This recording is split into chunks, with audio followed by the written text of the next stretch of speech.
معزز حاضرین اور محترم خواتین، السلام علیکم ورحمۃ اللہ وبرکاتہ۔ احادیث نبویہ میں علی صاحب الصلاۃ والسلام جس معین شخصیت کا ذکر ہے دجال اکبر کے عنوان سے، ابھی اس کا ظہور تو نہیں ہوا، اگرچہ شاید اب زیادہ دور بھی نہیں ہے، لیکن جیسے کہ انگریزی میں کہتے ہیں coming events cast their shadows before, جو آنے والے واقعات ہوتے ہیں مستقبل میں ان کے سائے پہلے سے پڑنے شروع ہو جاتے ہیں۔ تو وہ دجال اکبر کب ظاہر ہوگا، کس شکل میں آئے گا، کہاں سے آئے گا، اس وقت اس سے بحث نہیں ہے، لیکن دجالیت، فتنہ دجال وہ کئی صدیوں سے نہ صرف یہ کہ شروع ہو چکا ہے بلکہ رفتہ رفتہ تدریجاً اس کے سائے گہرے سے گہرے تر ہوتے چلے جا رہے ہیں، اور یہ فتنہ اب میرے نزدیک اپنے آخری مرحلے میں داخل ہو گیا ہے۔ جیسا کہ سب کو معلوم ہے کفر کی بھی بہت سی شکلیں ہیں، بہت سی صورتیں ہیں۔ مثلا حضور کے زمانے میں ایک کفر تھا مشرکین کا، ایک کفر تھا اہل کتاب کا، ایک کفر تھا منافقین کا جو بظاہر مسلمان تھے بباطن کافر تھے۔ اسی طریقے سے شرک کی ہزاروں قسمیں، ہزاروں صورتیں، اس پر بڑی مفصل میری تقاریر موجود ہیں، حقیقت و اقسام شرک، اور اس موضوع پر ان کیسٹس سے اتار کر اب یہ سلسلہ مضامین میثاق میں شائع ہو رہا ہے۔ اسی طریقے سے دجالیت کے بھی بہت سے شیڈز ہیں، بہت سے مراحل ہیں۔ ان میں جو اس کی ایک خاص صورت ہے کہ جو اس کے آخری مرحلے میں سامنے آ رہی ہے، وہ ہے تفریق بین اللہ والرسل، اللہ اور اس کے رسولوں کے درمیان تفریق کرنا۔ اللہ کو مانیں گے لیکن رسول کو نہیں مانیں گے، یا مانیں گے تو اطاعت نہیں کریں گے، اتباع نہیں کریں گے، پیروی نہیں کریں گے۔ اس کے حوالے سے میں نے آج دو آیتیں تو آپ کو سنائی ہیں سورہ نساء کی، آیت نمبر 150، آیت نمبر 151۔ ان کا ترجمہ یہ ہے، ان الذین یکفرون باللہ ورسلہ، یقیناً وہ لوگ جو اللہ اور اس کے رسول کا کفر کرتے ہیں، وَيُرِيدُونَ أَن يُفَرِّقُوا بَيْنَ اللَّهِ وَرُسُلِهِ، اور چاہتے ہیں کہ اللہ اور اس کے رسولوں کے درمیان تفریق پیدا کر دیں، جدائی کر دیں۔ وَيَقُولُونَ، اور یہ کہتے ہیں، نُؤْمِنُ بِبَعْضٍ وَنَكْفُرُ بِبَعْضٍ، ایک کو ہم مانیں گے ایک کو نہیں مانیں گے، ایک کا پر ایمان رکھیں گے ایک کا کفر کریں گے۔ وَيُرِيدُونَ أَن يَتَّخِذُوا بَيْنَ ذَلِكَ سَبِيلًا، اور وہ چاہتے یہ ہیں کہ اس کے بین بین ایک راستہ اختیار کریں۔ اب جو فتویٰ ہے اللہ کا، فرمایا گیا اولئک ھم الکافرون حقا، یہ لوگ کٹر کافر ہیں، چاہے ایمان باللہ کا دعویٰ کریں، چاہے اللہ کی کتاب پر ایمان کا دعویٰ کریں، لیکن اگر رسول کا انکار ہو، رسول کی اطاعت کا انکار ہو، رسول کے اتباع کا انکار ہو تو یہ کفر ہے۔ اولئک ھم الکافرون حقا، جس میں کسی شک و شبہ کی گنجائش نہیں۔ وَأَعْتَدْنَا لِلْكَافِرِينَ عَذَابًا مُهِينًا، اور ایسے کافروں کے لیے ہم نے بہت عبرتناک، اہانت آمیز، ذلت، ذلیل کن، رسوا کن عذاب تیار کر رکھا ہے۔ اس آیت کے بارے میں عام طور پر لوگوں کی جو رائے ہے وہ تفریق بین الرسل والانبیاء، اس کی طرف ذہن جاتا ہے، یعنی رسولوں میں سے بعض کو ماننا بعض کو نہ ماننا، یہ بھی کفر ہے، اور یہ قرآن مجید کے مستقل مضامین میں سے ہے۔ رسولوں کو بھی سب کو ماننا، اور ہمارا ایمان یہ ہے کہ جن رسولوں کا ذکر قرآن میں نبیوں کا ذکر ہو گیا ان کو تو ماننا ہے ہی، ان میں سے تو کسی ایک کا انکار سب کا انکار ہو جائے گا۔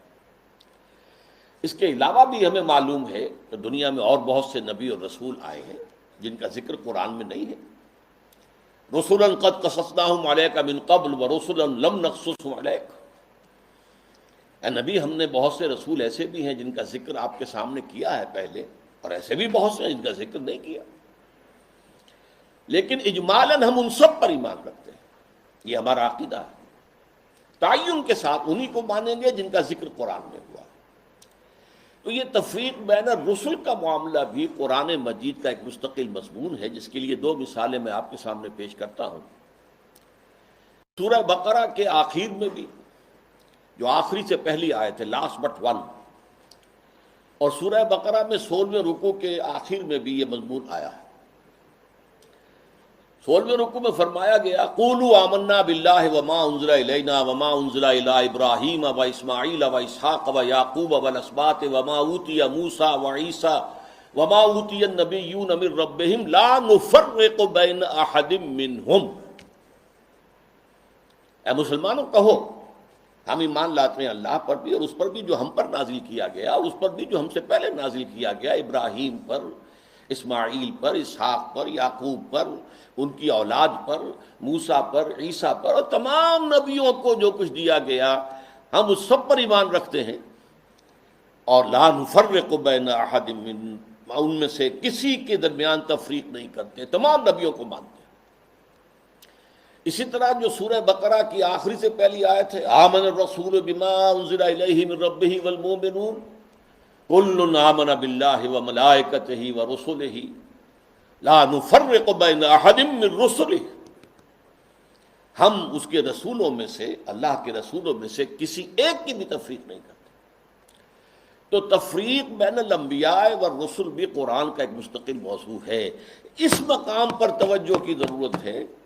یہاں اصلاً جو بات سامنے آ رہی ہے وہ یہ ہے تفریق بین اللہ والرسل، اللہ اور رسولوں کے درمیان تفریق کر دینا، اللہ کو ماننے کا دعویٰ کرنا لیکن رسولوں کو ماننے سے انکار کر دینا، یا ماننا تو اس کے اتباع اور اس کی اطاعت سے انکار کر دینا۔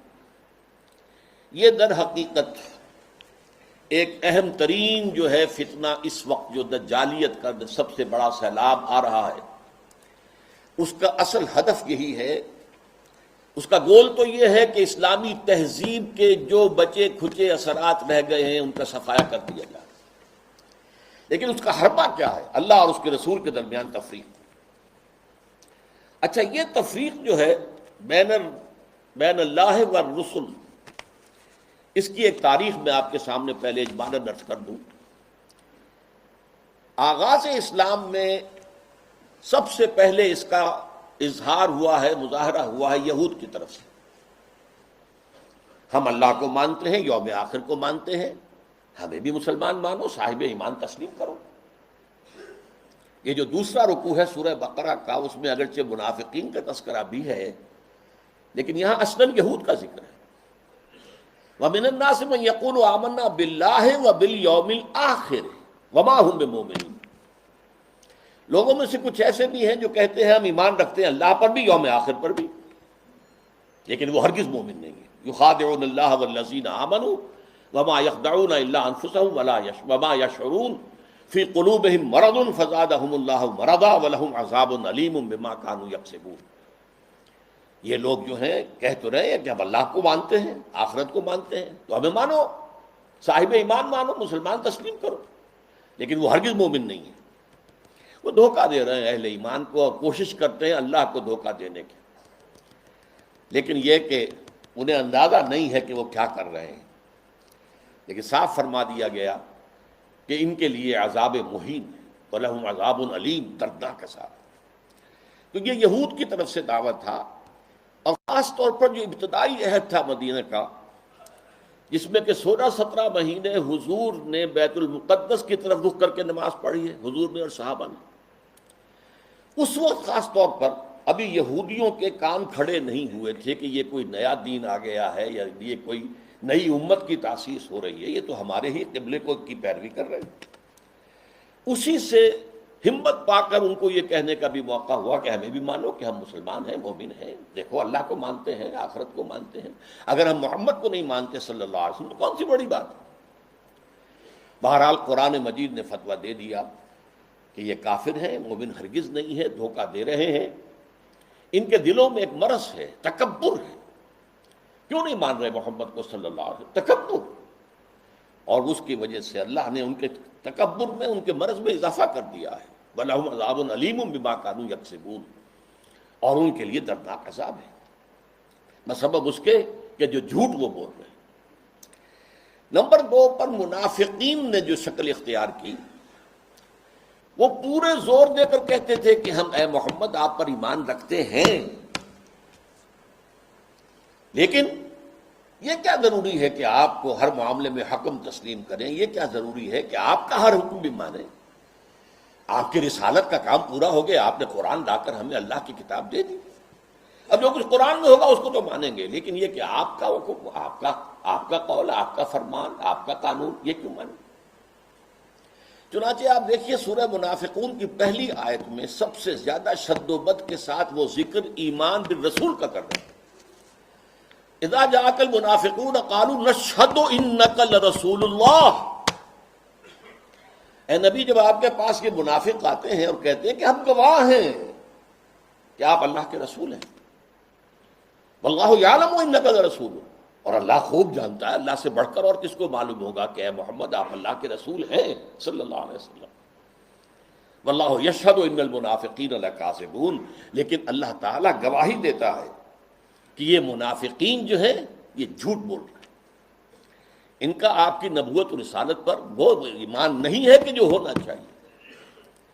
خاص طور پر قتال کے معاملے میں انہوں نے یہ کہنا شروع کر دیا تھا کہ یہ تو خود اپنی طرف سے شروع کر دیا ہے محمد نے صلی اللہ علیہ وسلم، ابھی قرآن میں تو قتال کا ذکر ہی نہیں آیا، اور وہ کہتے تھے کہ کوئی صورت کیوں نہیں اتری؟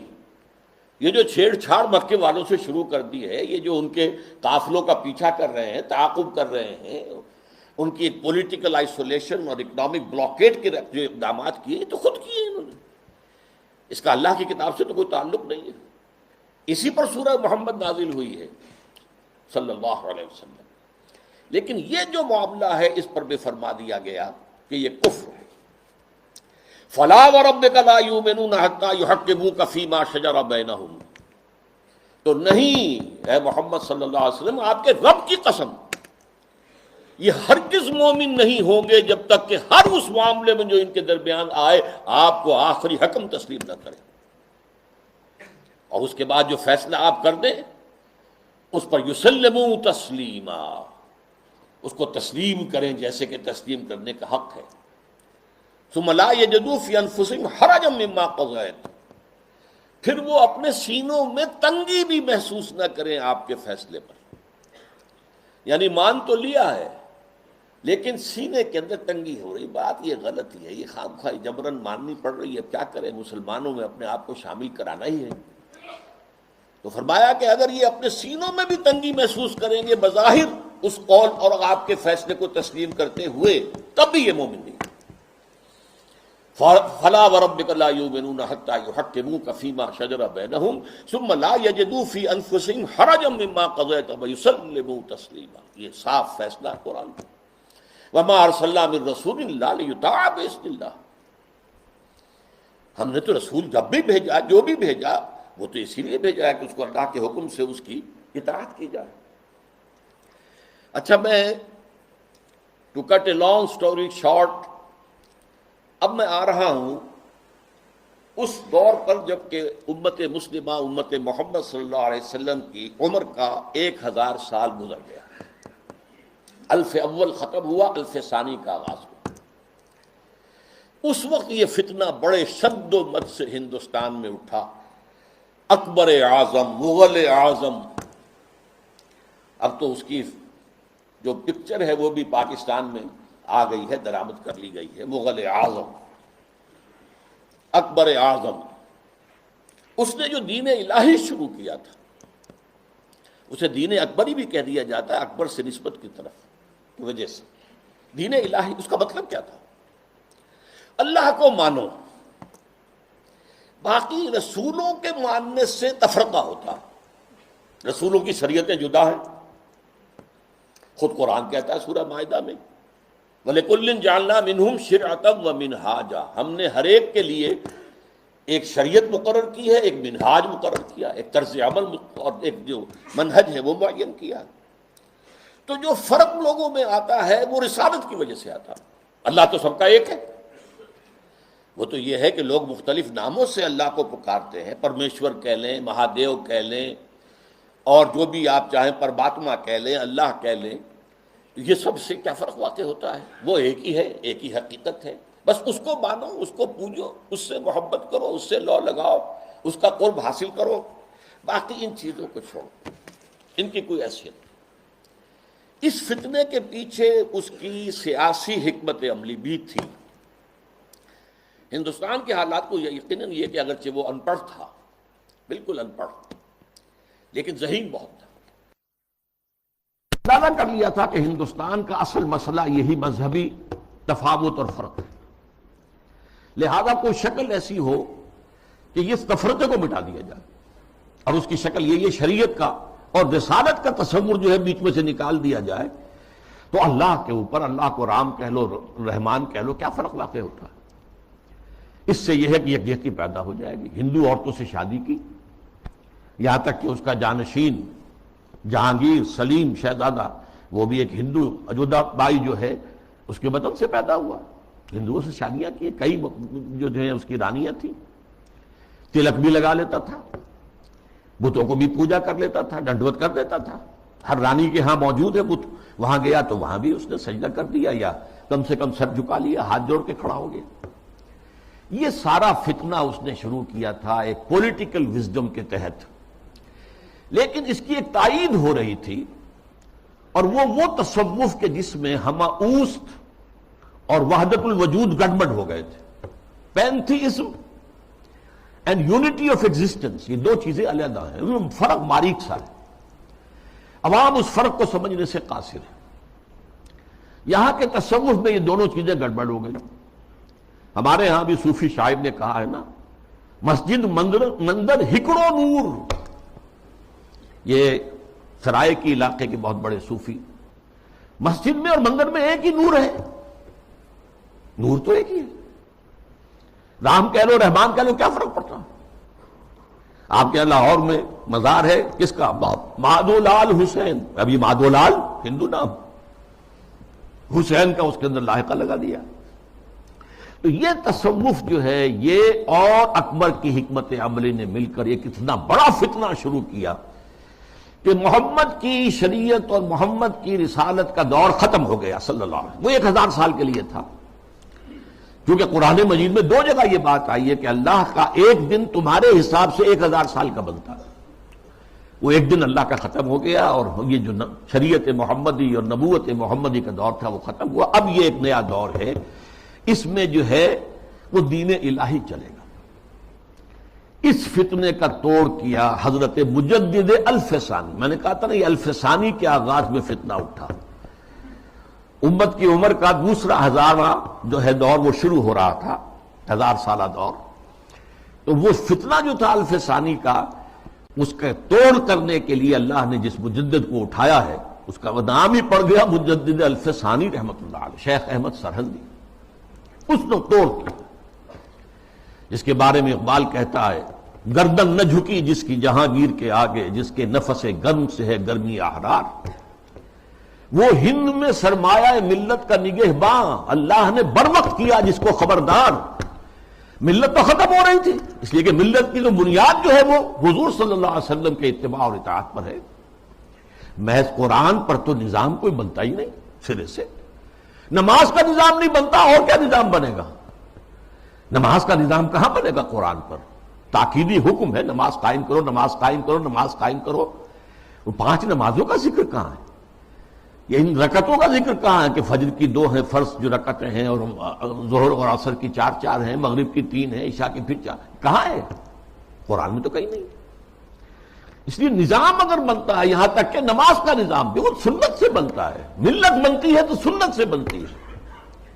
بمصطفیٰ پر اساخی اشراق دی ہمہ اوست، اگر مؤون رسیدی تمام بولا بیست، اپنے آپ کو مصطفیٰ صلی اللہ علیہ وسلم کے قدموں تک پہنچا دو کہ دین تو نام ہی ان کا ہے۔ بہت صحیح بات ہے، اگر ان تک تمہاری رسائی نہ ہوئی تو سب بولا بھی ہے۔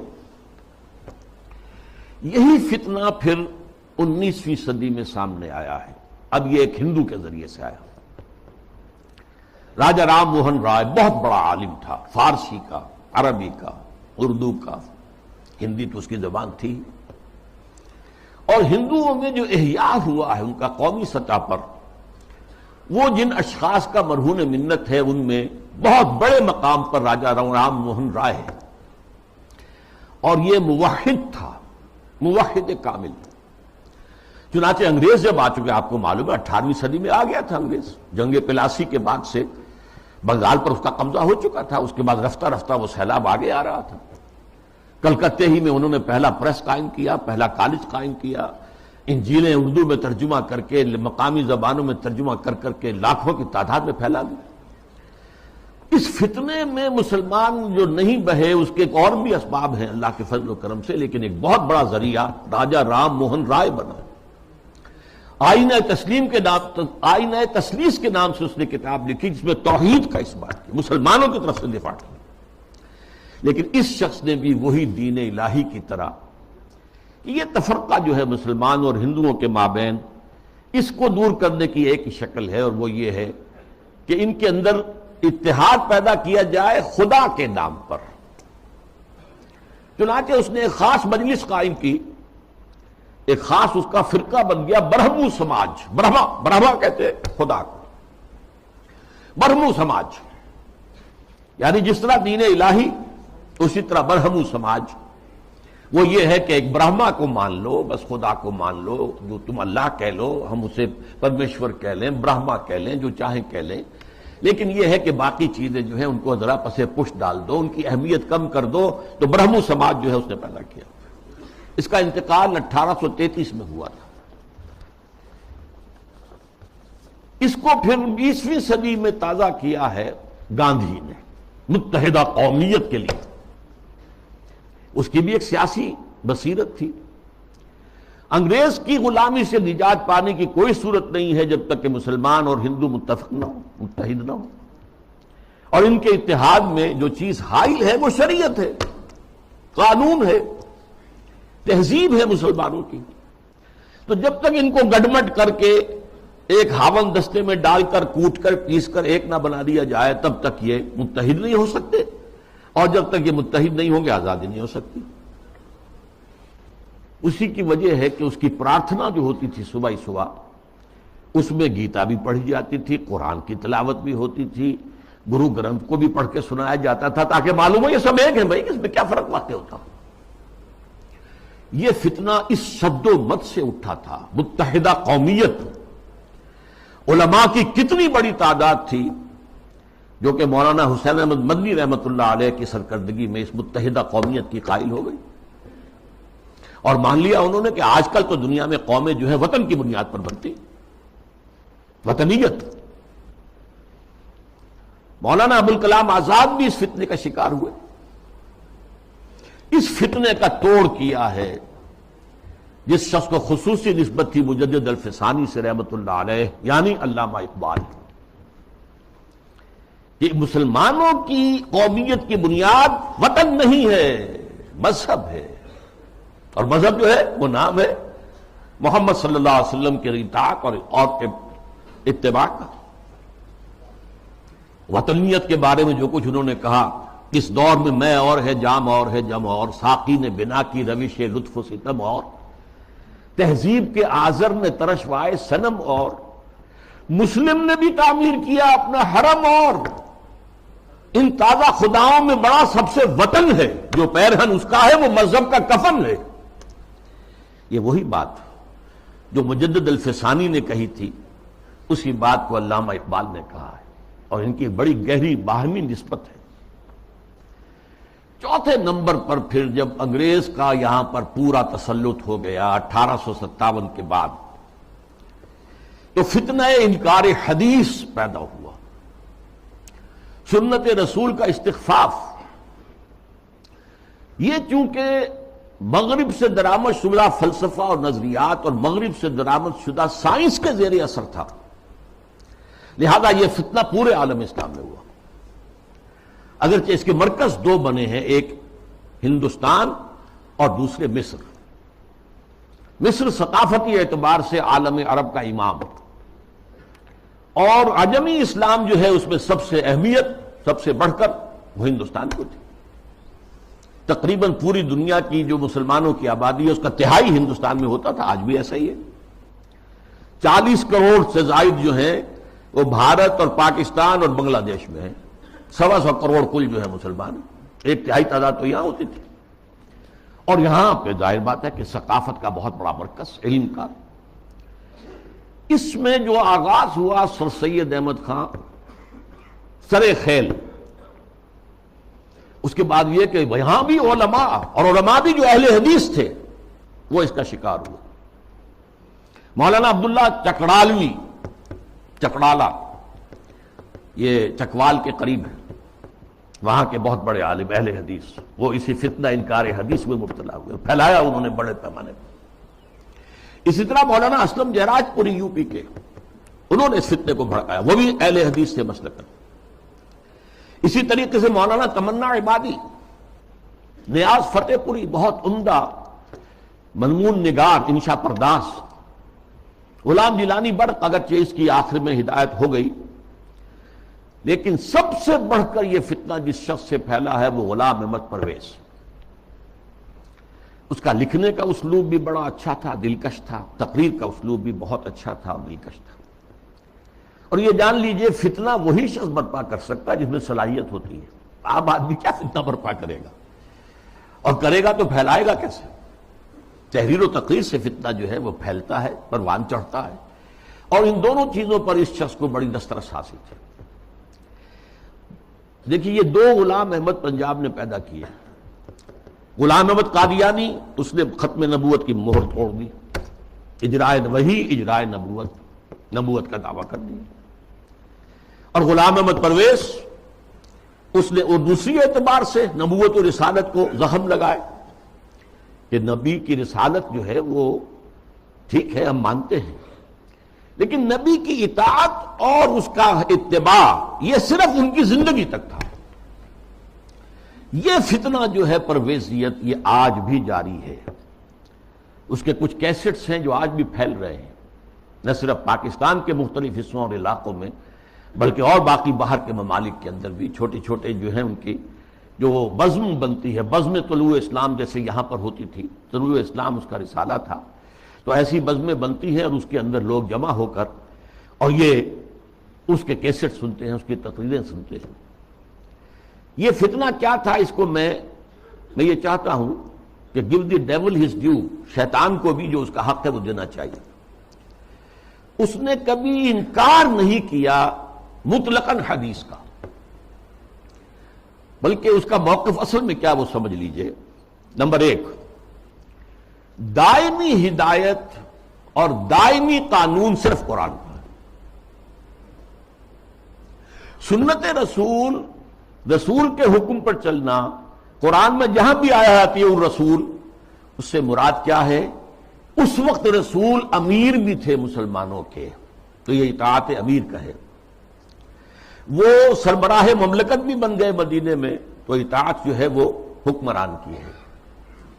اس اعتبار سے وہ مرکز ملت تھے، مرکز ملت کی اطاعت ہوگی۔ اب جب بھی کوئی اسلامی ریاست قائم ہوگی تو جو مرکز ملت ہوگا اس کی اطاعت ہوگی، اس سے حق حاصل ہوگا، وہ جو بھی حکم تسلیم کرے، جو حکم نہ تسلیم کرے۔ اس طرح گویا کہ رسالت محمدی اور نبوت محمدی اور شریعت محمدی اور سنت محمدی، اس کی اس نے گویا کہ عملاً نفی کر دی۔ انہوں نے کہا کہ ہم حدیثیں صرف وہی مانیں گے جو قرآن کے مطابق ہو۔ اچھا کوئی شے قرآن کے مطابق ہے یا نہیں ہے کون طے کرے گا؟ ہم کریں گے۔ قرآن کی تشریح اور تعبیر اور تفسیر اگر سنت سے آزاد ہو کر کی جائے تو ظاہر بات ہے قرآن کو موم کی ناک بنایا جا سکتا ہے، ادھر موڑ دے ادھر موڑ دے، جو چاہے تعبیر کر لے۔ اس کی ایک میں مثال آپ کو دیتا ہوں، اگرچہ وہ بڑی استہزائیہ سے مثال ہے۔ قرآن مجید میں حکم آیا سورہ مائدہ میں والسارق والسارقۃ فاقطعوا ایدیہما، چور مرد ہو یا عورت ان کے ہاتھ کاٹ دو۔ اب اس کی کیا تعبیر کی؟ رسول نے تو سمجھا ہاتھ کاٹنا ہے اور آپ نے ہاتھ کاٹے۔ ایک مخزومی خاتون تھی بڑے اونچے گھرانے کی، بنو مخزوم وہی ابو جہل کا قبیلہ ہے، فاطمہ نام تھا، فاطمہ مخزومیہ، اس نے چوری کی۔ اب اس کا ہاتھ کاٹنے کا حکم دے دیا گیا۔ لوگوں میں بڑی جو ہے بے چینی پھیلی، بڑے اونچے خاندان کی یہ عورت ہے، اس کا ہاتھ کٹے گا۔ اور تو کسی کو جو ہے لب کشائی کی ہمت نہیں تھی۔ حضرت انس حضور کے خادم خاص تھے، ان کو ذریعہ بنایا کہ حضور یہ اونچے خاندان کی عورت ہے، خاندان کی ناک کٹ جائے گی، آپ اس میں نرمی کیجیے۔ حضور نے سخت غصے کا، غضب کا اظہار کیا۔ اے انس، تم سے پہلی جو امتیں برباد ہوئیں اسی لیے ہوئیں کہ جب اونچی قسم کے لوگ، اونچے لیول کے لوگ جرم کرتے تھے انہیں چھوڑ دیا جاتا تھا، اور عوام اور غریب لوگ جرم کرتے تھے تو انہیں سزا دی جاتی تھی۔ خدا کی قسم اگر فاطمہ بنت محمد بھی چوری کرے گی، معاذ اللہ ثم معاذ اللہ ثم معاذ اللہ، رضی اللہ تعالی عنہا وصلی اللہ علیہ وسلم، تو اس کا بھی ہاتھ کاٹا جائے۔ اب اس کی تعبیر پرویز صاحب کیا کرتے ہیں؟ ان کا ہاتھ کاٹ دو مطلب ایسا معاشرہ، ایسا معاشی نظام بنا دو کہ چوری کی ضرورت ہی نہ رہے۔ جیسے محاورے میں کہتے ہیں نا، والدین کسی مسئلے میں اپنے بیٹے سے، بھائی تم نے تمہارے ہاتھ کاٹ دیے، یعنی یہ کہ تم نے تو ایسا قدم اٹھا لیا کہ اب ہم کچھ کر ہی نہیں سکتے۔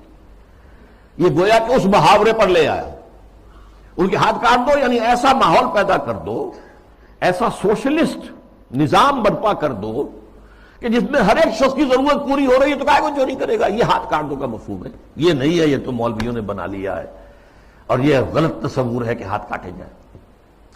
حالانکہ ڈھٹائی کا یہ عالم ہے کہ اسی آیت میں آگے فرمایا گیا ہے جزام بما کسبا نکالم من اللہ، یہ در حقیقت ان کے کرتوت کا بدلہ ہے۔ تو گویا کہ ان کے کرتوتوں کا بدلہ یہ ہے کہ ایسا نظام قائم کرو، یہ ان کے کرتوتوں کا بدلہ ہے۔ نکالن، اور عبرت ہے لوگوں کے لیے اللہ کی طرف سے۔ اللہ عبرت کیسے ہوگی؟ کیا اس اعلیٰ نظام سے عبرت پیدا ہوگی؟ قرآن مجید اپنی حفاظت کرتا ہے، لا یاتیہ الباطل من بین یدیہ ولا من خلفہ، قرآن مجید کے اوپر کوئی باطل حملہ آور نہیں ہو سکتا، نہ سامنے سے نہ پیچھے سے۔ بہرحال یہ اس کا موقف تھا، اور یہ موقف آج بہت بڑے پیمانے پر ہمارے جو جدید تعلیم یافتہ لوگ ہیں ان میں موجود ہے۔ ان کے ہاں بھی یہ پہلا موقع تھا کہ درس قرآن کے نام سے محفل ہوتی تھی، اور وہ مخلوط محفل ہوتی تھی، مرد بھی اور خواتین اور نوجوان لڑکیاں بھی، اور وہ بے پردگی کے ساتھ۔ اب جو صورتحال ہے، یہ فتنہ جو ہے بہت شد و بد اور بہت بڑے پیمانے پر اور بڑی پشت پناہی کے ساتھ مغرب کے زیر اثر، اور دجال جو اس وقت ہے، دجاجلہ میں سے ایک بہت بڑا دجال جو ہے امریکہ، اور شخصی طور پر بش، اس کی ریشہ دوانی اور اس کی پشت پناہی اور اس کی تائید اور اس کی مدد سے جو فتنہ اٹھ رہا ہے، اس کا ہدف کیا ہے؟ اسلامی تہذیب کی بیخبری کرنا، اور اس کا حربہ کیا ہے؟ تفریق بین اللہ والرسل۔ اللہ کو مانو، قرآن کو مانو، اور اس کی من مانی تعبیر کرو، رسولوں کو چھوڑو، رسول کی بات کو چھوڑو۔ وہ تھے تو اپنے وقت کے لیے تھے، ایک وقتی کلچر انہوں نے پیدا کر دیا تھا، ایک وقتی نظام پیدا کر دیا تھا، وہ لوگوں کی اس وقت کی ذہنی سطح کے مطابق تھا، اس وقت کے ماحول کے مطابق تھا، یہ کوئی مستقل اور دائمی شے نہیں۔ حربہ یہ ہے۔ اس ضمن میں اب میں ذرا تھوڑا سا تاریخی پس منظر بیان کروں۔ دیکھیے اس وقت جو ہے شیطان لعین اور اس کے سب سے بڑے ایجنٹ کے ذریعے سے دجالیت جو مرحلہ وار آگے بڑھی ہے، اس موضوع پر میں تقریر اسی جگہ پر کر چکا ہوں 22 فروری 2004 کو، 2.25 سال پہلے، موجودہ عالمی حالات میں اسلام کا مستقبل کے عنوان سے۔ سب سے پہلی دجالیت جو آئی دنیا میں، وہ ریاست اور سیاست کے میدان میں آئی، سیکولرزم کے عنوان سے۔ مذہب کو، خدا کو، خدائی ہدایت کو، خدائی احکام کو، آسمانی ہدایت کو پرے کر دو ریاست سے۔ ریاست، قانون، یہ انسانوں کا کام ہے بنانا۔ ہیومن سوورنٹی، پاپولر سوورنٹی، عوام خود حاکم ہیں، وہ اپنے نمائندوں کے ذریعے سے جو چاہیں گے قانون بنائیں گے۔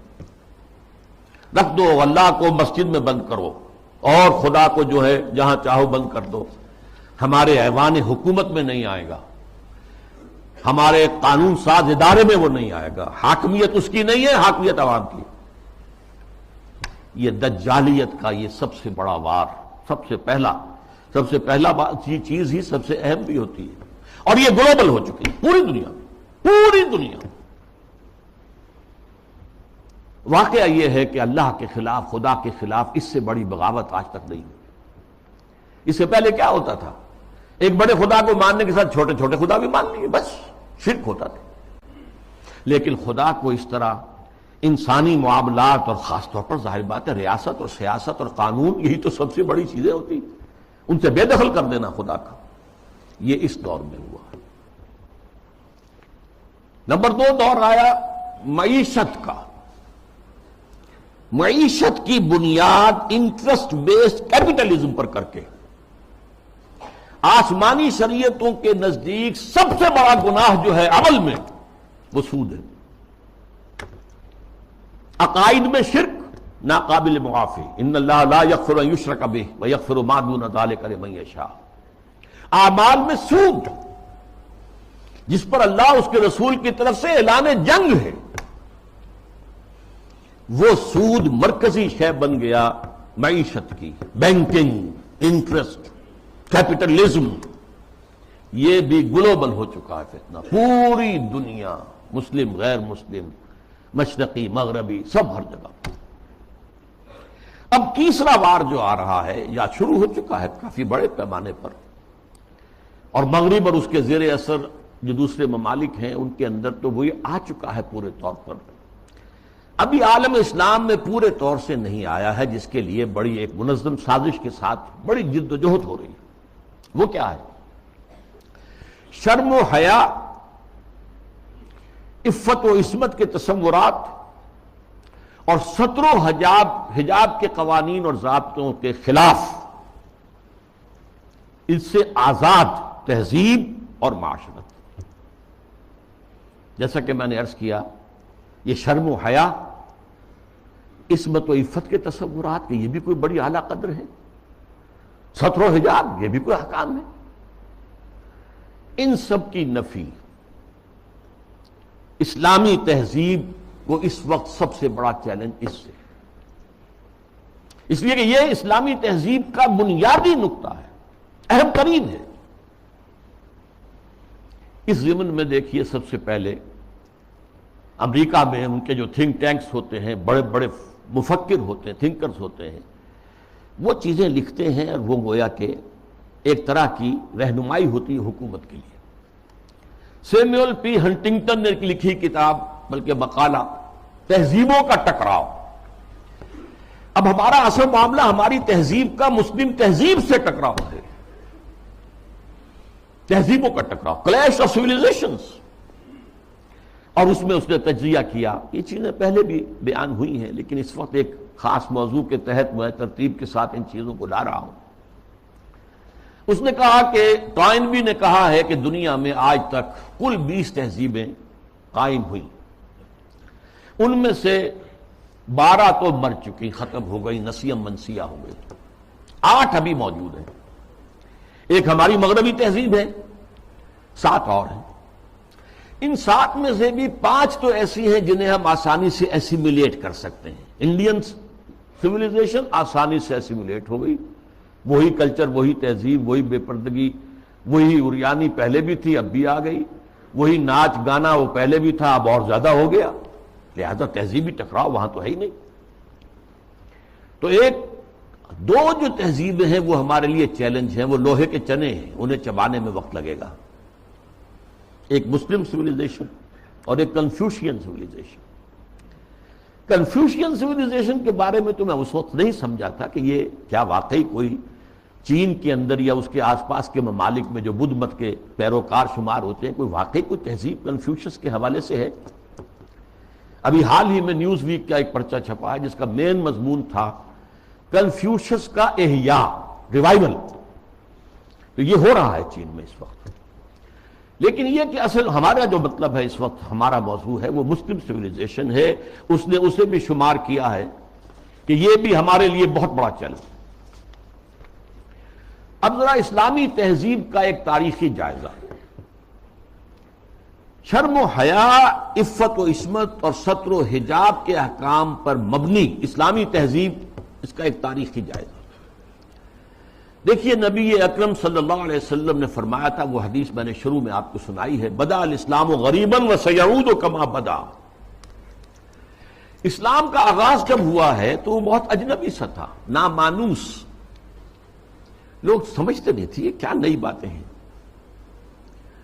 پھر اس کے بعد اسلام کے غلبے کا دور آ گیا، جب غالب ہو جائے تو سبھی دوست بن جاتے ہیں، جو بھی طاقتور ہے اس کو تو سبھی دوست ہیں، لہذا بہت سب لوگ جو ہیں اس کا علم لے کر کھڑے ہو گئے۔ لیکن ان قریب اسلام غریب ہو جائے گا، پھر اجنبی ہو جائے گا۔ تو جو لوگ اسلام کی اجنبیت میں اس کا ساتھ دیں اور خود بھی اجنبی ہو جائیں، ان کے لیے مبارکباد ہے، تہنیت ہے کہ وہ زمانے کا ساتھ نہ دیں، اسلام کا ساتھ دیں۔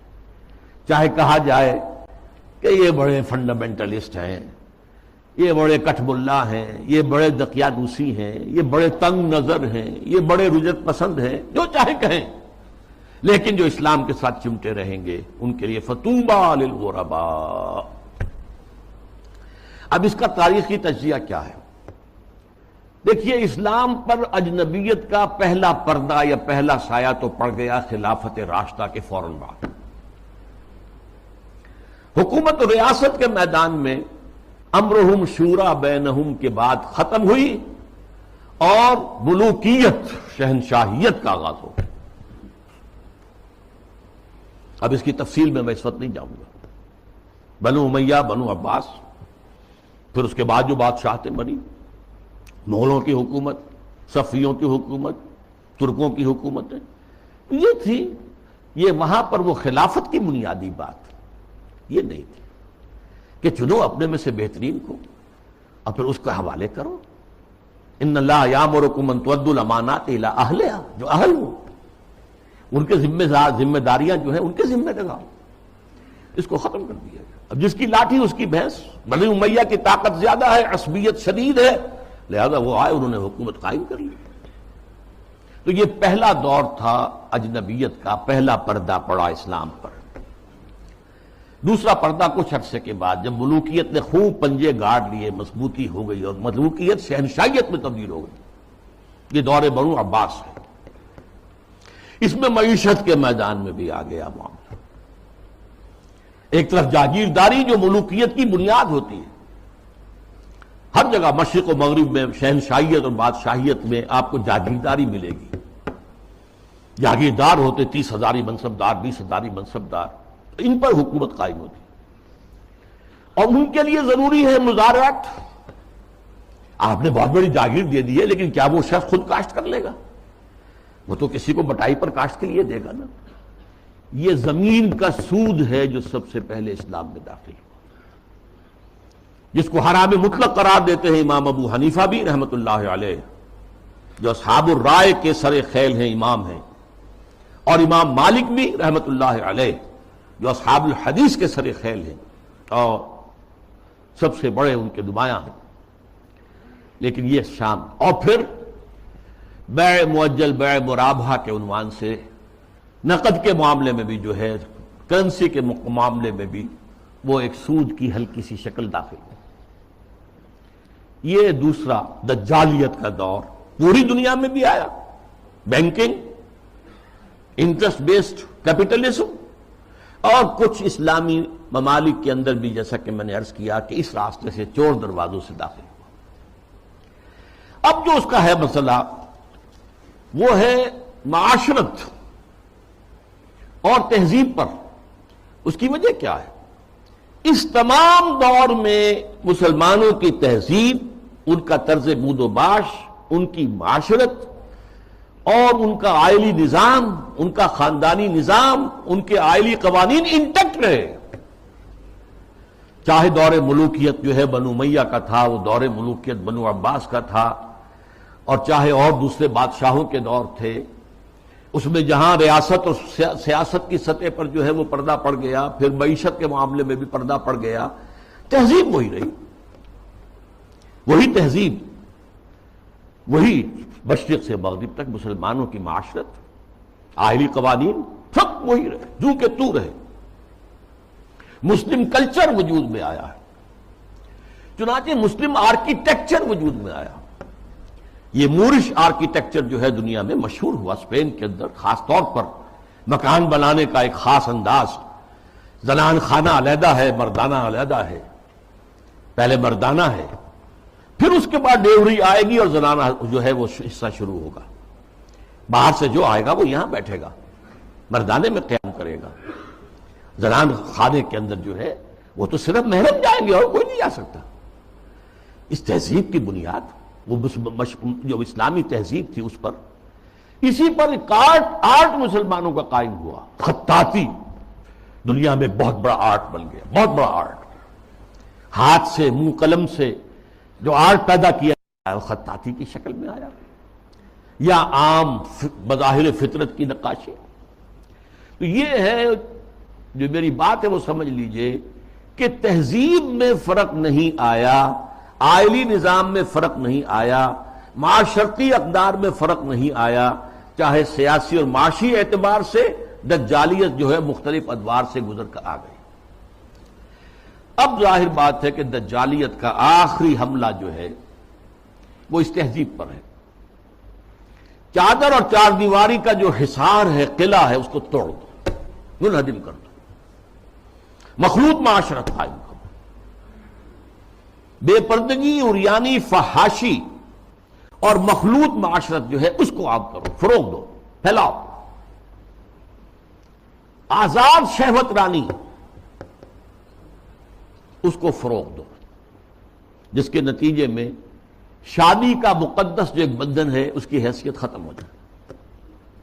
جیسا کہ آپ کو معلوم ہے ویسٹ میں اب یہ شادی بیاہ جو ہے وہ تقریباً یعنی یوں سمجھیے کہ مفقود ہونے والی بات ہے. وی آر لیونگ ٹوگیدر، مرد اور عورت ساتھ ہم رہ رہے ہیں، لیکن ہم شادی شدہ نہیں ہیں. We are not married. اولاد ہو رہی ہے. بش نے کئی دفعہ واعظ کہا ہے شادی کرو، شادی کرو، شادی کرو. کیوں کہہ رہا ہے؟ اس لیے کہ وہاں تو شادی کوئی کرتا ہی. عائلی قوانین ایسے غیر فطری ہیں کہ کوئی مرد اس کو گوارا نہیں کرتا کہ وہ شادی کے بندھن میں بندھے اور قانونی طور پر اتنی زد میں آ جائے ان قوانین کے. وی آر لیونگ ٹوگیدر، بات ہو گیا، علیحدہ ہو گیا، سیپریٹ ہو گیا، تو اس سے کوئی کسی کو قانونی ذمہ داری نہیں ہے مرد کے اوپر. خاندانی نظام کی بہتری، یہ ہے جو آخری حملہ ہے دجال کا. اور یہ حملہ جیسا کہ میں آپ سے کہتا ہوں کہ دنیا میں کہہ چکا ہوں، دنیا کے بہت بڑے حصے میں تو پورے طور پر آ چکا ہے. ابھی عالم اسلام میں یہ اتنا فروغ نہیں پا سکا ہے. ابھی کچھ نہ کچھ خاندانی قدریں موجود ہیں، کچھ بزرگوں کا احترام ہے، شادی کا بندھن کی اس کی کوئی اہمیت ہے، اس کا ایک تقدس ہے، شرم و حیا کی کوئی قدر و قیمت ہے، عصمت و عفت کا کوئی تصور ہے، وہ بھی کوئی اعلیٰ قدر ہے. ستر اور حجاب کے کچھ نہ کچھ، بہرحال اگرچہ بہت بڑے پیمانے پر وہ فتنہ ہمارے ہاں بھی آ رہا ہے، لیکن ابھی کچھ نہ کچھ بقایا ہے. اور یہ سب عالمی سطح پر ہو رہا ہے. مسلمانوں کی تہذیب کی یہ جڑ اور بنیاد کاٹنے کے لیے ذرا یاد کیجئے، قاہرہ کانفرنس ہوئی سب سے پہلے عالمی سطح پر، ویمن لب، عورتوں کی آزادی کے لیے. پھر بیجنگ کانفرنس ہوئی، پھر بیجنگ +5 کانفرنس ہوئی یونائٹڈ نیشنز آرگنائزیشن کی جنرل اسمبلی کے تحت. اور اس میں کیا سفارشات دی گئی یہ پہلے بھی میں بیان کر چکا ہوں.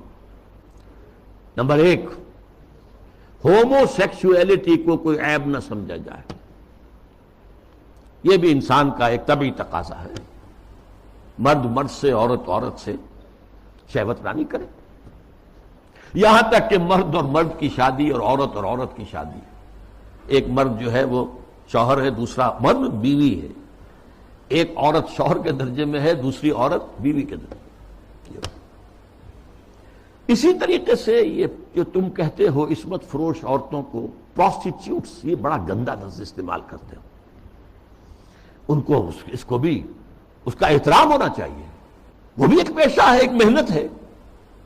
لہذا انہیں کہو سیکس ورکرز، محنت کش، جنس کی بنیاد پر محنت کرنے والیاں. آخر کوئی شخص مزدور کام کر رہا ہے، وہ اپنے جو مسل پاور ہے اسے استعمال کر رہا ہے اور پیسہ کما رہا ہے. تو ایک عورت نے اپنے جسم کے ایک اور حصے کو استعمال کیا ہے اور پیسے کما رہی ہے. تمہیں کیا اعتراض ہے؟ کیوں حقارت کی نگاہ سے دیکھتی ہو؟ پھر مرد اور عورت ہر اعتبار سے برابر برابر برابر، شانہ بہ شانہ، وراثت میں برابر کا حصہ. یہ کیا ہے؟ عورت کا حصہ آدھا مرد سے. یہ کیا گواہی عورت کی آدھی مرد سے؟ کیا تو کھیجو برابر برابر. اور عورت اگر شادی کر کے تمہارے گھر میں آباد ہو جاتی ہے تو اگر وہ گھر کا کام کاج کرے گی تو اجرت لے گی اس پر، اس کو حق حاصل ہے. اور اسی طریقے سے اگر وہ پریگننسی کی مصیبت جھیلتی ہے اور چائلڈ برتھ کی تکلیف اس پر بھی اجرت طلب کر سکتی ہے شوہر سے. اور نمبر 3، اگر ہم بستری کے لیے مرد جو ہے اصرار کرے جبکہ عورت انکار کر رہی ہو تو اس کو بھی ریپ کہا جائے گا، زنا بالجبر کہا جائے گا، میریٹل ریپ. یہ شادی کے اندر بھی ریپ کا تصور ہے. یہ ہیں وہ چیزیں جو آج عالمی سطح پر بے پردگی، فحاشی، یہ تو یوں سمجھیے کہ اب بڑی پیچھے رہ گئی باتیں. جو میں نے باتیں آپ کو بتائی ہیں یہ یونائٹڈ نیشنز کی جنرل اسمبلی کی سفارشات میں شامل. اب دیکھیے، شریعت کا ہمیں معلوم ہے کہ دار و مدار یا اساس یا بنیاد جو ہے 2 چیزوں پر ہے. بنیادی 2 اضافی چیزیں بھی ہیں، لیکن جو بنیادی ہیں سب کے نزدیک قرآن اللہ کی کتاب اور سنت اللہ کے رسول کی. یہ سارے قوانین کا جو استنباط کیا جائے گا وہ ان 2 چیزوں سے. 2 اضافی چیزیں کیا ہیں؟ اجماع اور قیاس، اجتہاد. لیکن بنیادی 2 ہی ہیں، قرآن اور سنت رسول.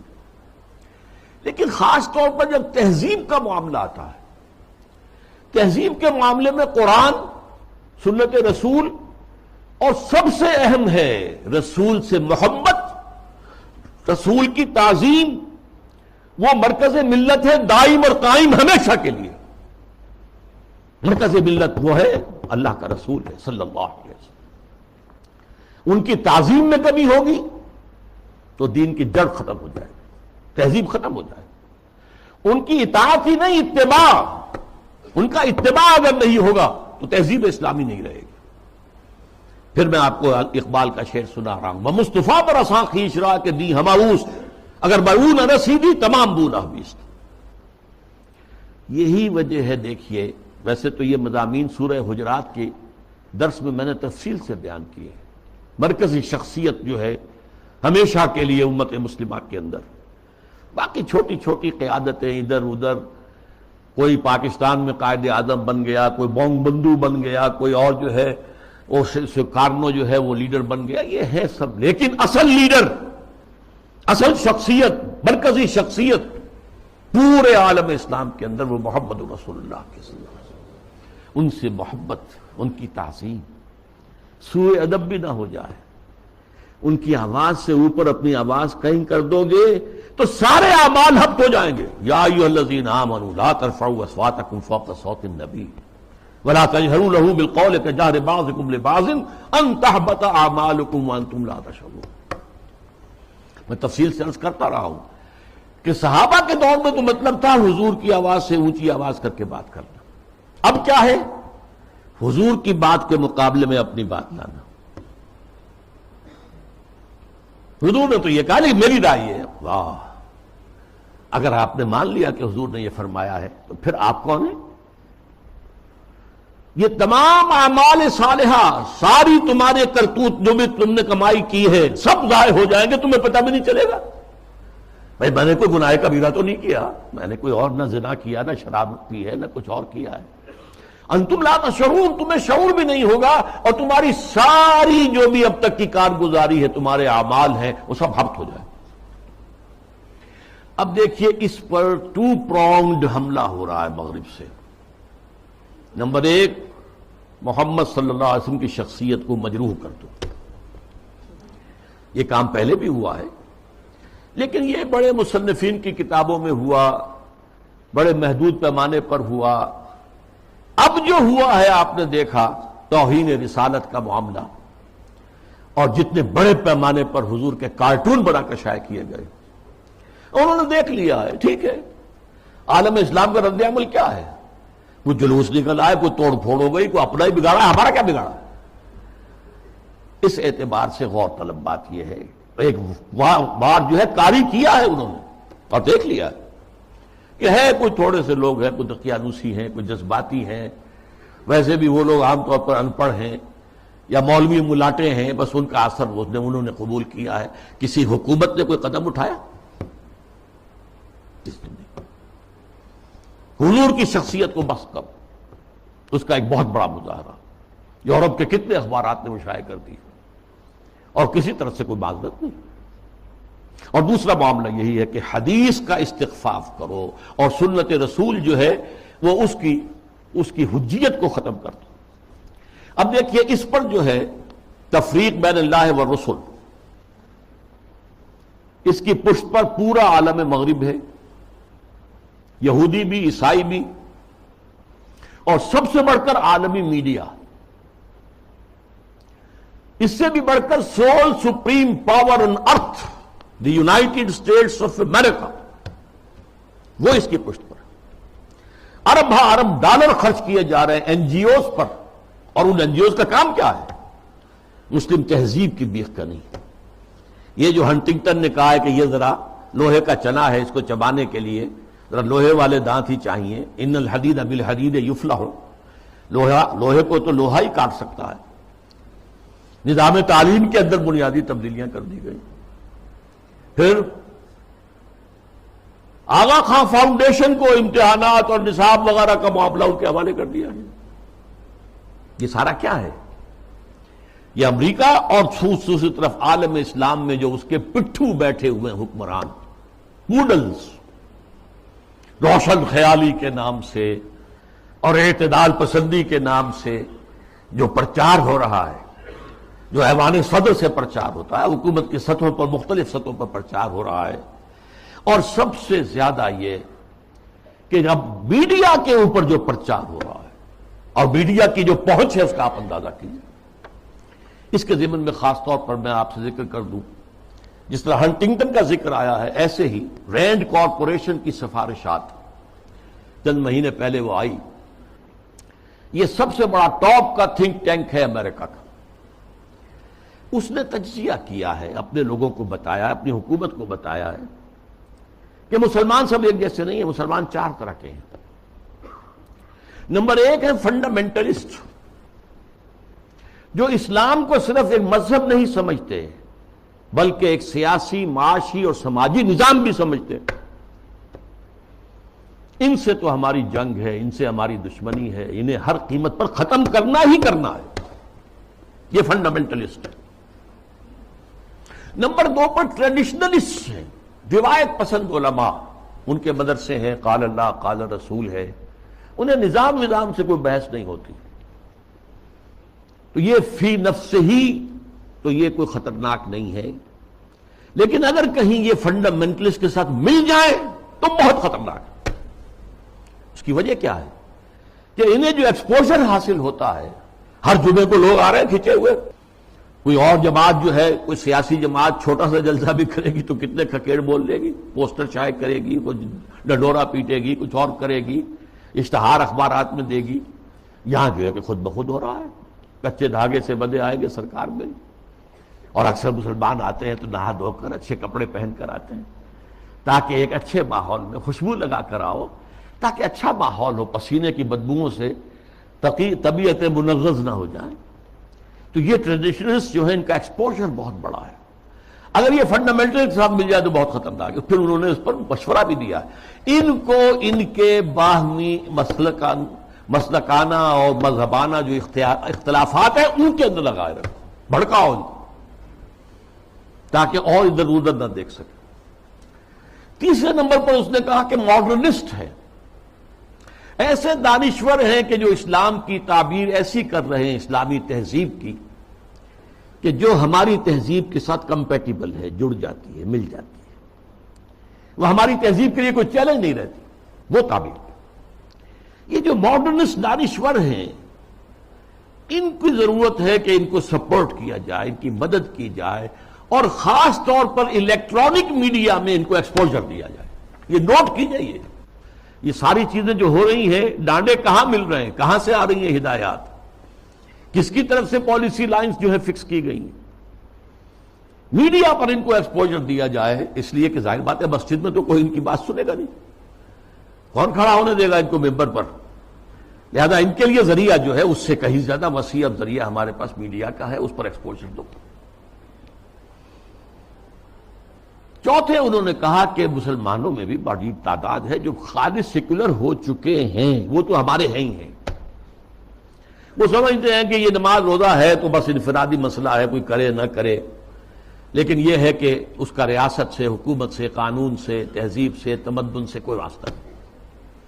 تو یہ چار کیٹیگریز میں سے یہ 2+2 ہو گئے، ماڈرنسٹ اور سیکولرسٹ تو ہمارے ساتھی ہیں، اور یہ فنڈامنٹلسٹ اور ٹریڈیشنلسٹ، انہیں ٹیکل کرنا پڑے گا، سب سے بڑھ کر فنڈامنٹلسٹ کو جو اسلام کو ایک نظام سمجھتے ہیں، سیاسی، معاشی، معاشرتی نظام، اور اس کے بعد یہ کہ یہ جو ٹریڈیشنلسٹ ہیں جن کا کہ اثر و رسوخ عوام کے اندر ہے، تو ان کو جو ہے اپنے باہمی اختلافات میں الجھائے رکھا جائے۔ اب میں چند مثالیں آپ کے سامنے پیش کر رہا ہوں اس کے جو مظاہر ہیں۔ ظاہر بات ہے کہ وہ تو مثالیں تو بے شمار ہو سکتی ہیں، لیکن اس وقت میں چند مثالیں دوں گا۔ دیگ کا چند چاول بتا دیتے ہیں کہ دیگ کا کیا حال ہے۔ ہمارے ہاں کے ایک بڑے ابھرتے ہوئے دانشور ہیں، انہیں اب بڑا مقام حاصل ہو گیا ہے، میڈیا میں بھی، سرکاری معاملات میں بھی، کونسل آف اسلامک آئیڈیالوجی میں، اور اسی طرح کے ایک اور دانشور ہیں کہ جنہیں بٹھا دیا گیا ہے سپریم کورٹ کی شریعت اپیلیٹ بینچ میں، وغیرہ وغیرہ۔ بہرحال وہ جو دانشور ہیں جن کا میں نے پہلے ذکر کیا، ان کی ایک بات سامنے آئی، یہ پردہ وردہ اسلام میں نہیں ہے، یہ کوئی مستقل حکم نہیں ہے، یہ تو ایک خاص زمانے کا کلچر تھا، کلچر ہے صرف، اس سے زیادہ اس کی کوئی اہمیت نہیں۔ یہ بات صحیح ہے کہ یہ کلچر ہے، لیکن یہ مسلم کلچر ہے، صرف اس زمانے کے لیے نہیں تھا، یہ ہمیشہ کے لیے کلچر ہے۔ اس لیے کہ ظاہر بات ہے جب اسلام آیا ہے تو عرب میں کوئی کلچرل ویکیوم تو نہیں تھا، ان کا اپنا کلچر تھا، وہاں وہ عریانی نہیں تھی جو آج ہے، نہیں تھی، عورت کا لباس ہوتا تھا پورا، باہر نکلتے ہوئے عورتیں اس دور جاہلیت میں بھی چادر لیتی تھیں، صرف یہ کہ چہرہ کھلا رہتا تھا، چادر جسے جلباب کہا جاتا ہے، بڑی سی چادر جس میں وہ لپٹ کر نکلتی تھی باہر۔ تو اس طریقے سے ایک کلچر موجود تھا۔ پھر یہ بھی تھا بند سنور کر نکلنا اور لوگوں کی نگاہوں میں کھبنا، یہ بھی عام تھا، اس کے اوپر کوئی پابندی نہیں تھی، مخلوط معاشرت تھی، یہ تھی۔ اب اسی معاشرت کے اندر اسلام نے تبدیلیاں کی۔ پہلی بات فرمائی وَقَرْنَ فِي بُيُوتِكُنَّ، مسلمان عورتوں، خواتین، تمہاری اصل جگہ تمہارا گھر ہے، بند سنور کر باہر نکلنا اور اپنے نسوانی حسن کی نمائش کرنا یہ ہرگز تمہارے لیے جائز۔ وَلَا تَبَرَّجْنَ تَبَرُّجَ الْجَاهِلِيَّةِ الْأُولَىٰ، اور دیکھو جب گھر سے نکلتی ہو، نکلنا پڑے ضرورت سے، بول تو تمہاری اصل جگہ تمہارا گھر ہے، نکلنا ہے تو بھی جلباب جو ہے، جلباب اس کا ایک پلو اپنے چہرے کے آگے بھی لٹکا لیا کرو، نقاب کی شکل کے اندر، کہ چہرہ چھپ جائے۔ تمہارا جو نسوانی حسن ہے جس کا سب سے بڑا انڈیکس جو ہے چہرہ ہوتا ہے، وہ عام لوگوں کی نگاہوں میں نہ آئے۔ یہ سارے احکام کائے کے لیے دیے گئے۔ اس معاشرے میں ایک تبدیلی کی گئی۔ دوپٹہ وہاں بھی تھا، بِخُمُرِهِنَّ جو سورہ نور میں آیا لفظ، خمار اوڑھنی کو کہتے ہیں، اوڑھنی ہوتی تھی اور عام عورت کام کرتے ہوئے اس کو اپنی کمر کے گرد کس لیتی تھی، کمر کس کے، لہذا کام کرتی تھی گھر کا، یا پھر یہ کہ گلے میں ڈال لیا۔ سر کو ڈھانپنا اور خاص طور پر جو اپنے سینہ ہے، سینے کو اس کے کور کرنا، یہ نہیں تھا، اس میں کہہ دیا تم اپنا جو ہے سر بھی ڈھانکو، اور وَضْرِبْنَ بِخُمُرِهِنَّ عَلَى جُيُوبِهِنَّ، اپنے گریبانوں کے اوپر اپنی اوڑھنیوں کے بکل مارو، تاکہ جو عورت کا نسوانی حسن ہے اس میں ایک بہت بڑا حصہ یہ بھی ہے، اس کو مزید چھپاؤ۔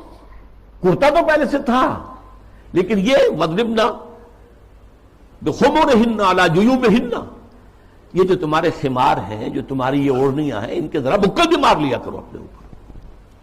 اس نے وہ تہذیب پیدا کی ہے جس کا میں تذکرہ کر چکا ہوں کہ اس نے ہماری ایک طرز تعمیر بھی تبدیل کر دی، مردانہ اور زنانہ معاملہ، اور گھر بنانا، مورش آرکیٹیکچر خاص طور پہ دنیا کے اندر مشہور ہے، ٹاپ کے آرکیٹیکچرز میں سے، اور پھر یہ سارا جو نظام بنا ہے، اور یہ چلا آیا، انگریزوں کے دور میں بھی نہیں ختم ہوا یہ، اور فرانسیسی کہیں گئے، کہیں اور گئے، کوئی اور پورچوگیز گئے، ڈچ گئے، وغیرہ وغیرہ، اطالوی گئے، لیکن یہ تہذیب کا جو یہ سٹرکچر تھا یہ قائم رہا، انٹیکٹ رہا۔ اب اس کے خلاف جو مہم ہو رہی ہے وہ میں آپ کو بتا چکا ہوں کہ عالمی سطح پر ہے۔ جیسے یہ پردے کے معاملے میں، یہ پردہ جو کہ میں نے ایک بڑی مفصل تقریر کی تھی، پردے 4 ہیں، ایک نہیں 4۔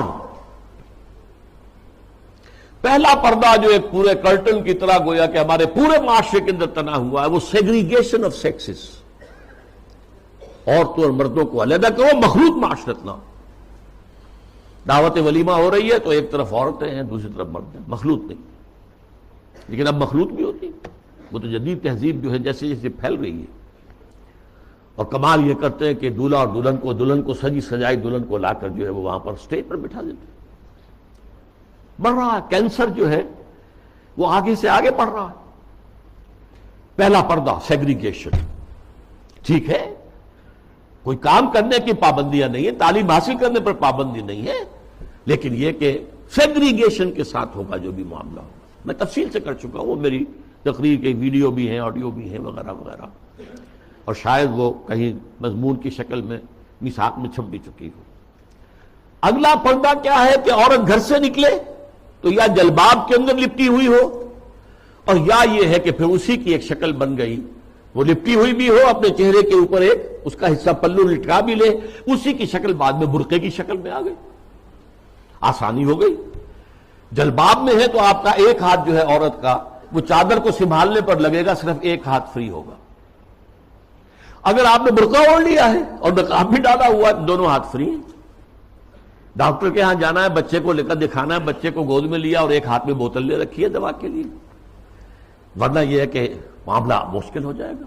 تو برقع اس کی ایک ارتقائی شکل ہے۔ تیسرا پردہ 4 دیواری، گھر کے اندر صرف محرم داخل ہوگا، نہ محرم نہیں جائے گا، چاہے وہ آپ کا داماد ہے، لیکن داماد کی محرم صرف اس کی بیوی ہے، آپ کی ایک بیٹی ہے، دوسری بیٹیاں اس کی محرم نہیں ہے۔ ساس محرم ہے اور آپ کی بیوی آپ کی محرم ہے، وہ اگر آئی ہوئی ہے اپنے میکے میں، ٹھیک ہے، لیکن یہ کہ اندر جو دوسری لڑکیاں ہیں وہ نامحرم ہیں، سالیاں جو ہیں وہ تمہاری محرم نہیں ہیں۔ یہ تیسرا پردہ ہے۔ چوتھا پردہ ہے ستر، محرموں کے سامنے بھی پورا جسم نہیں کھول سکتے، صرف چہرہ، سر کے بال بھی نہیں، ہاتھ اور پاؤں، یہ ستر کہلاتا ہے، یہ تیسرا پردہ ہے۔ ان 3 چیزوں کے علاوہ کوئی جسم کا حصہ باپ کی نظر پہ بھی نہیں آنا چاہیے، بھائی کی نظر میں بھی نہیں آنا چاہیے، مستور رہے گی گھر کے اندر بھی مسلمان عورت۔ اس کے بعد جو ہے وہ صرف شوہر کا معاملہ ہے۔ یہ 4 پردے ہیں اسلام میں، اس تہذیب کی بنیاد آج اس کی بے خکنی کی جا رہی ہے، ختم کیا جا رہا ہے، اور یہ ماسٹر سٹروک ہے، اسلامی تہذیب کی جڑ کھود دینے والی شے ہے۔ جیسا کہ میں نے عرض کیا کہ ایک کلچر تھا، اس کلچر کے اندر کچھ اضافہ کر دیا گیا۔ ایسے ایک مثال حج کی ہے، حج تو جاہلیت، دور جاہلیت میں بھی ہو رہا تھا، بس یہ تھا کہ تلبیے میں انہوں نے شرک شامل کر دیا تھا، لبیک اللہم لبیک لبیک اللہم لبیک لبیک لا شریک لک لبیک الا شریکا تملکہ وما ملک، میں حاضر ہوں پروردگار، میں حاضر ہوں، تیرا کوئی شریک نہیں سوائے اس شریک کے کہ جس کا تو ہی مالک ہے، اس کے پاس جو اختیارات ہیں وہ بھی تیرے ہی اختیار میں ہیں۔ یعنی وہ جو عیسائیوں کی تثلیث ہے 3 میں 1 1 میں 3، تو اس تلبیہ میں توحید بھی ہے اور جو ہے شرک بھی ہے، وہ ختم کر دیا گیا۔ اب تلبیہ کیا ہے؟ لبیک اللہم لبیک لبیک لا شریک لک لبیک ان الحمد والنعمت لک والملک لا شریک لک، بس یہی اصلاح کی گئی نا۔ تلبیہ پہلے بھی تھا، اب بھی طواف حرم کا پہلے بھی تھا، اب بھی ہے بیت اللہ۔ آپ جانا ہے منا میں ٹھہرنا ہے، اور پھر اس کے بعد جو ہے وہ جانا ہے عرفہ، میدان عرفات میں۔ اس میں کیا غلطی ہو گئی تھی کہ قریش کہتے تھے کہ ہم تو حرم کے متولی، ہم حدود حرم سے باہر نہیں جا سکتے، وہ صرف منا میں ٹھہرتے، اس کو روک دیا گیا۔ ثم افیضوا من حیث افاض الناس، جاؤ تم بھی وہیں پر، تمہارا کوئی خاص مقام نہیں۔ عرفہ جو ہے الحج علی عرفہ، حج تو نام ہی عرفہ کا ہے، وقوف عرفہ جو ہے اس کا رکن اعظم ہے۔ باقی تمام مناسک میں سے جو بھی چھوٹ جائے گا اس کا کوئی نہ کوئی جو ہے آپ اس کا ازالہ کر سکیں گے، لیکن اگر عرفہ رہ گیا، وقوف عرفہ نہیں ہوا تو حج نہیں ہوا۔ تیسرے یہ کہ وہ جب منا میں بیٹھتے تھے، قیام کرتے تھے 2 یا 3 دن، اس میں اپنے آباء و اجداد کے قصے، ان کی حمد، ان کی ثنا، ان کے بیان، اب کہہ دیا گیا نہیں، فاذکروا اللہ تعالیٰ کا ذکر کرو، فاذکروا اللہ کا ذکرکم آباءکم، جیسے تم اپنے آباء و اجداد کا تذکرہ کرتے تھے، اس کو چھوڑو، دفع کرو، اب اللہ کا ذکر کرو، قیام عرفہ کے اندر اللہ کا ذکر کرو۔ تو دیکھیے وہ چیز جو موجود تھی اسی میں اضافے کے ساتھ، کمی کے ساتھ حج کے مناسک بنا دیے۔ تو اس اصول کو اگر سمجھ لیا جائے تو وہ بات کہ یہ کلچر ہے، یہ ٹھیک ہے، حقیقت ہے، کلچر ہے، لیکن جاہلی کلچر میں کچھ چیزیں اضافہ کر کے اس کا اسلامی کلچر بنایا گیا ہے۔ یہی جو صاحب ہیں ان کا کہنا یہ بھی ہے کہ موسیقی اسلام میں حرام نہیں ہے، مزامیر کے ساتھ، سازوں کے ساتھ موسیقی جائز ہے۔ اچھا، ایک ان سے بھی بڑے دانشور ہیں، بڑی محترم شخصیت ہے ہماری قومی سطح پر، انہوں نے کہہ دیا کہ اسلام میں شراب حرام نہیں ہے، شراب پی کر نشے میں دھت ہو جانا، مدہوش ہو جانا حرام ہے۔ دلیل یہ کہ شراب کے لیے حرام کا لفظ قرآن میں کہیں آیا ہے؟ بتاؤ۔ اب بتائیے دھٹائی کا کیا علاج ہے؟ قرآن شراب کو رجس من عمل الشیطان قرار دے رہا ہے، شیطانی عمل، ناپاک، فاجتنبوہ کا حکم دے رہا ہے، اجتناب کرو اس سے، بچو اس سے۔ فہل انتم منتہون کی دھمکی سے باز آتے ہو کہ نہیں آتے؟ وہ کہہ رہے ہیں کہ حرام کا لفظ تو نہیں آیا، تو مطلقاً شراب حرام نہیں ہے۔ وہ حملہ کیا ہے؟ احکام حرمت شراب تدریجاً آئے ہیں، اس میں کوئی شک نہیں ہے۔ قرآن میں وہ آیت بھی ہے کہ اس میں کچھ نفع کا پہلو بھی ہے، لیکن اس کا جو نقصان دہ گناہ کا پہلو ہے وہ زیادہ ہے۔ سورہ بقرہ میں یہ بات فرما دی گئی، چھوڑ دی گئی بات۔ پھر کہہ دیا گیا نماز کے قریب نہ جانا جب شراب نوشی میں نشے کی حالت میں۔ اس کے بعد آخری حکم سورہ مائدہ کے اندر آ گیا۔ پھر یہ ہے کہ اسی پر اگر قیاس کریں تو کہا جا سکتا ہے زنا حرام نہیں ہے۔ کہاں کہا گیا کہ حرم علیکم الزنا؟ کہیں کہا گیا؟ انما حرم اللہ الزنا کہیں ہے؟ قرآن مجید میں نہیں، حرام کا لفظ تو نہیں آیا۔ ولا یزنون سورہ فرقان کے آخری رکوع میں جو آیا، تو یہ تو اللہ عباد الرحمن، اللہ کے بہت اونچے بندوں کا ذکر ہے۔ یا ولا تقربوا الزنا، اس کا مفہوم تو یہ ہے کہ جہاں زنا ہو رہا ہو اس مقام کے قریب مت جاؤ، بس، مطلقاً زنا کے لیے تو نہیں۔ جیسی تعویل پرویز صاحب نے کی کہ ہاتھ کاٹنے کا مطلب کیا ہے۔ بہرحال ایک اور بات کہی جا رہی ہے اس وقت، سود کھانا حرام ہے، دینا تو حرام نہیں، کہاں قرآن میں لکھا ہوا؟ اب یہ تو سنت ہے جو بتاتی ہے، سنت نے فرمایا کہ شراب حرام ہے، نہ صرف شراب حرام ہے، کل مسکرن، جس سے بھی نشہ ہو جائے وہ حرام ہے۔ چنانچہ سلفی علماء جو ہے خاص طور پہ سعودی عرب کے، وہ تو سگریٹ نوشی کو بھی حرام کہتے ہیں، تمباکو نوشی حرام، تدخین حرام، تو اس لیے کہ اس سے بھی ایک نشہ سا ہوتا ہے۔ باقی یہ کہ یہ اصول ہمارے سامنے آیا، ہماری تہذیب کی بنیاد بنا، ما اسکرا کثیرہ فقلیلہ حرام، جس چیز کی زیادہ مقدار جو ہے وہ مدہوشی پیدا کر دے، نشہ پیدا کر دے، اس کی تھوڑی مقدار بھی حرام ہے۔ یہ نہیں کہ تھوڑی سی شراب پی لی جائے تو اس سے تو چستی آ جاتی ہے، اس سے تو ہاں ٹھیک ہے، قرآن نے بھی کہا کہ اس میں کچھ ہے منافع ہے، لیکن یہ کہ اس میں گناہ کا پہلو زیادہ ہے، اب اس کو حرام مطلق کر دیا گیا۔ بہرحال یہ ہیں وہ مثالیں جو میں نے دی ہیں تہذیبی سطح پر۔